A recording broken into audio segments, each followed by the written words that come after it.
अगर तुम ठीक से नाचोगे तो तुम पाओगे कि तुम शरीर नहीं रहे। नाच की आखिरी गरिमा में, आखिरी ऊंचाई पर तुम शरीर के बाहर हो जाते हो।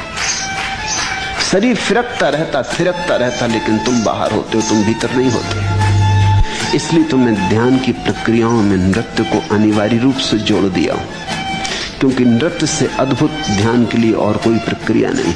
अगर तुम भरपूर नाच लो, अगर तुम समग्र रूप से नाच लो, तो उस नाच में तुम्हारी आत्मा शरीर के बाहर हो जाएगी। शरीर थिरकता रहेगा, लेकिन तुम अनुभव करोगे कि तुम शरीर के बाहर हो, और तब तुम्हारा असली नृत्य शुरू होगा। यहाँ शरीर नीचे नाचता रहेगा, तुम वहां ऊपर नाचोगे। शरीर पृथ्वी पर, तुम आकाश पर। शरीर पार्थिव में, तुम अपार्थिव में। शरीर जड़ नृत्य करेगा, तुम चैतन्य का नृत्य करोगे। तुम नटराज हो जाओ।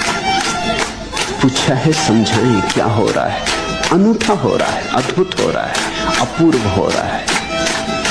समझाने योग्य नहीं जो हो रहा है, अनुभव करने योग्य। जो भी मैं कहूंगा उससे कुछ समझ में नहीं आएगा। उससे इतना ही हो सकता है कि तुम ज्यादा सरलता से इसे स्वीकार करने में समर्थ हो जाओ, इससे राजी हो जाओ। इसे दबाना मत।